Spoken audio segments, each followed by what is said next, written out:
Hi friends, welcome back to alanajax creationz. അപ്പോൾ നമ്മൾ ഇന്ന് ഉണ്ടാക്കാൻ പോകുന്നത് ഒരു ഈസി മട്ടൺ കറിയാണ്. അപ്പോൾ ഇതെങ്ങനെ ഉണ്ടാക്കണമെന്ന് നോക്കാനായിട്ട് നമുക്ക് കിച്ചണിലോട്ട് പോവാം. ഇന്ന് നമ്മൾ ചെയ്യണത് ഒരു മട്ടൺ കറിയാണ്. അപ്പോൾ ഒരു 1/2 കിലോ മട്ടനുള്ള അളവിലാണ് ഞാൻ പറയണത്. അപ്പോൾ അതിന് വേണ്ടിയിട്ട് ആദ്യം നമുക്ക് കുറച്ച് സാധനങ്ങൾ ചതച്ചെടുക്കണം. അത് എന്തൊക്കെയാണെന്ന് നോക്കാം. ഒരു ചെറിയ കഷ്ണം ഇഞ്ചി, ഇത്ര പോകുന്നൊരു കഷ്ണം ഇഞ്ചി. പിന്നെ വേണ്ടത് വെളുത്തുള്ളി ഒരു 10-15 വെളുത്തുള്ളി. ഇത് ഞാൻ ചെറുതായതിനെ കുറച്ച് കൂടുതൽ എടുത്തിട്ടുണ്ടെന്ന് മാത്രം. ഒരു 10-15 എണ്ണം മതിയാവും വെളുത്തുള്ളി. 10-15 അല്ലി കേട്ടോ, അത്രയും വെളുത്തുള്ളി. പിന്നെ ഒരു 4-5 പച്ചമുളക്, നമ്മുടെ എരിവിനനുസരിച്ച്. ഇത് പച്ചമുളകാണ് കേട്ടോ. ബ്ലാക്ക് കളറിൽ ഇരിക്കുന്നുണ്ടെങ്കിലും അത് ബ്ലാക്ക് കളർ ഒരു കാന്താരി മുളകാണ്. പിന്നെ വേണ്ടത് 1 ടീസ്പൂൺ പെരിഞ്ജീരകം, ഫെനൽ സീഡ്. ഇത്രയാണ് വേണ്ടത്. ഇതെല്ലാം കൂടി നമുക്ക് ചതച്ചെടുത്തിട്ട് വരാം. നമ്മൾ ചതച്ചെടുക്കാന്ന് പറഞ്ഞതെല്ലാം ചതച്ചെടുത്തിട്ടുണ്ട്. അതിലുള്ളത് വെളുത്തുള്ളി, ഇഞ്ചി, പച്ചമുളക്, പെരിഞ്ജീരകം, അത് ചതച്ചെടുത്ത് വെച്ചിട്ടുണ്ട്. ഇനി നമുക്ക് വേണ്ടത് ഒരു മീഡിയം സൈസ് സവോള, അത് നമുക്ക് ചോപ്പ് ചെയ്തെടുക്കാം. പിന്നെ വേണ്ടത് 10-20 ചെറിയ ഉള്ളി, സ്മോൾ ഒനിയൻ. അത് നമുക്ക് എണ്ണം കൂടുതൽ എടുത്തിട്ട് സവോള ചെറുതാക്കണമെങ്കിൽ ചെറുതാക്കാൻ കുഴപ്പമില്ല. ചെറിയ ഉള്ളി എത്ര എടുക്കണോ അതിനനുസരിച്ച് ടേസ്റ്റ് കൂടും. ഇവിടെ ഞാനൊരു 10-15 ചെറിയ ഉള്ളി എടുത്തിട്ടുണ്ട്.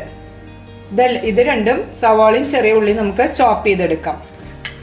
അപ്പോൾ ഇവിടെ ചോപ്പറിലിട്ടിട്ട് നമുക്ക് അത് ചോപ്പ് ചെയ്തെടുക്കാം. നമ്മൾ സവാള ചോപ്പ് ചെയ്തെടുത്തിട്ടുണ്ട്, അതുപോലെ തന്നെ ചെറിയ ഉള്ളിയും ചോപ്പ് ചെയ്തെടുത്തിട്ടുണ്ട്. ഇനി നമുക്ക് സ്റ്റൗവിൽ കുക്കർ വെച്ചിട്ടുണ്ട്. അതിലേക്ക് കുറച്ച് വെളിച്ചെണ്ണ ഒഴിക്കുക. വെളിച്ചെണ്ണ ഒഴിക്കുന്നതാണ് നല്ലത്, വെളിച്ചെണ്ണയാണ് ഇതിന് ടേസ്റ്റ് ഉണ്ടാവുക. അതിലേക്ക് നമുക്ക് ഒരു നുള്ള് ഉലുവ, 3 ഗ്രാമ്പു, 3 പീസ് ചെറിയ പീസാണ്, പട്ട, 3 ഏലക്ക, ഇതെല്ലാം ഇതിലേക്ക് ഇട്ട് കൊടുക്കാം. ആദ്യം ഓയിലിലേക്ക് ഇട്ട് കൊടുക്കാം. ഇത് ഉലുവയൊക്കെ പൊട്ടി തുടങ്ങിയിട്ടുണ്ട്. അപ്പോൾ നമുക്ക് ഇതിലേക്ക് നമ്മൾ ചതച്ച് വെച്ച വെളുത്തുള്ളിയും ഇഞ്ചിയും കൂട്ടും കറിവേപ്പിലയും കൂടി ഇട്ട് കൊടുക്കാം.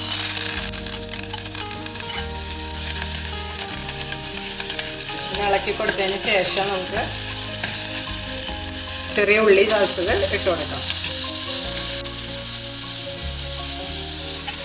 അതിനെ ഒന്ന് ഇളക്കി കൊടുത്തതിന് ശേഷം നമ്മുടെ സവോള ചോപ്പ് ചെയ്ത് വെച്ചിട്ടുള്ളത് അത് ഇട്ട് കൊടുക്കാം. ഇനി നമുക്ക് കുറച്ച് ഉപ്പിട്ട് കൊടുക്കാം. ഉപ്പിട്ട് കഴിഞ്ഞാൽ പെട്ടെന്ന് വഴന്ന് കിട്ടുകയും ചെയ്യും. നമുക്ക് പിന്നെ നോക്കിയിട്ട് ആവശ്യത്തിനനുസരിച്ച് കറിയിലേക്ക് ഉപ്പിട്ടാൽ മതി. നന്നായി വഴന്ന് വരണം. ഇത് വഴന്ന് വരുന്ന നേരം കൊണ്ട് നമുക്കിനി ഒരു അരപ്പും കൂടി തയ്യാറാക്കാനുണ്ട്. അതിൻ്റെ സാധനങ്ങൾ എന്താണെന്ന് നോക്കാം.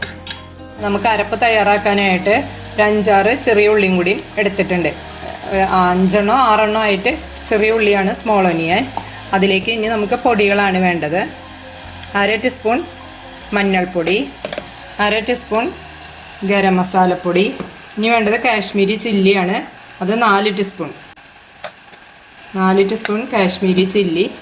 അതുപോലെ മല്ലിപ്പൊടിയും 4 ടീസ്പൂൺ എടുക്കുക.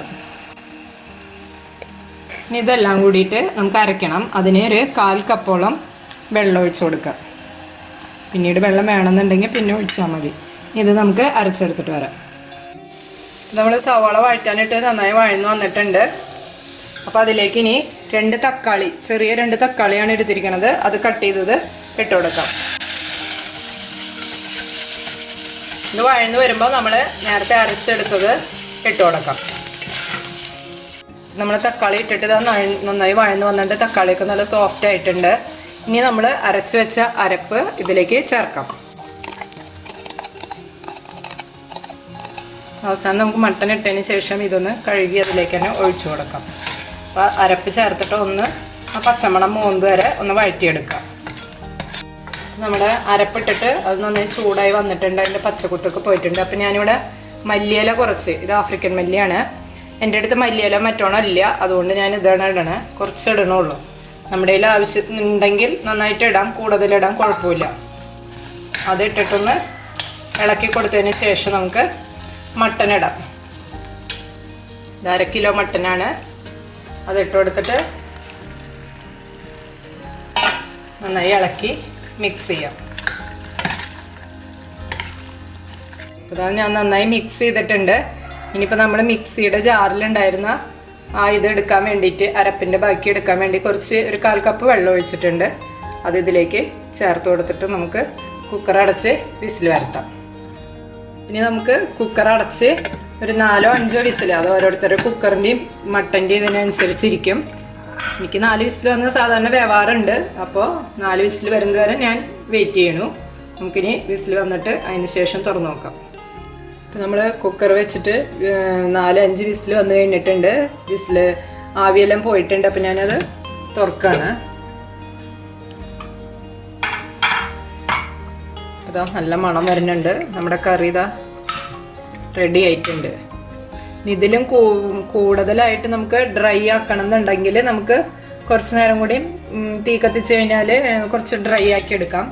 ഇതിൽ പാകത്തിനാണ് ഇത് ചാറുള്ളത്, ഗ്രേവി ഉള്ളത്. കണ്ട, ഇങ്ങനെയാണ് ഉള്ളത്. മട്ടൻ നന്നായി വെന്തിട്ടുണ്ട്, നല്ല മണവും വരുന്നുണ്ട്. ഇതിപ്പോൾ ചപ്പാത്തിയുടെ കൂടെയും ഞാണിൻ്റെ കൂടെയും ഇല്ല ബിരിയാണി റൈസോ ഫ്രൈഡ് റൈസോ അതിൻ്റെ എല്ലാം കൂടെ നമുക്ക് കഴിക്കാൻ പറ്റിയിട്ടുള്ള, നല്ല അപ്പത്തിൻ്റെ കൂടെ ആയാലും കഴിക്കാം. എന്തിൻ്റെ കൂടെയും മാച്ച് ചെയ്ത് പോകുന്ന ഒരു ഡിഷാണ്. നല്ല ടേസ്റ്റുമാണ് ഇതിന്. റെഡി ആയിട്ടുണ്ട്. ഇനി നമുക്ക് ടേസ്റ്റ് ബ്രൗനെ കൊണ്ട് ടേസ്റ്റ് ചെയ്യിപ്പിക്കാം.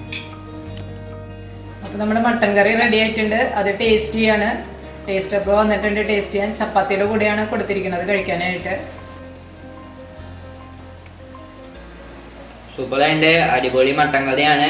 ചപ്പാത്തിയുടെ കൂടെയും ബിരിയാണിയുടെ കൂടെയൊക്കെ നല്ല ടേസ്റ്റാണ്. അപ്പോൾ എല്ലാവരും തീർച്ചയായും ട്രൈ ചെയ്ത് നോക്കണം. എല്ലാവർക്കും ഇഷ്ടപ്പെടും ഞാൻ വിചാരിക്കുന്നു. പിന്നെ വീഡിയോ ഇഷ്ടപ്പെട്ടെങ്കിൽ ലൈക്ക്, ഷെയർ ആൻഡ് സബ്സ്ക്രൈബ്. പുതിയ വീഡിയോയുമായി വരുന്നത് എല്ലാവർക്കും ബൈ.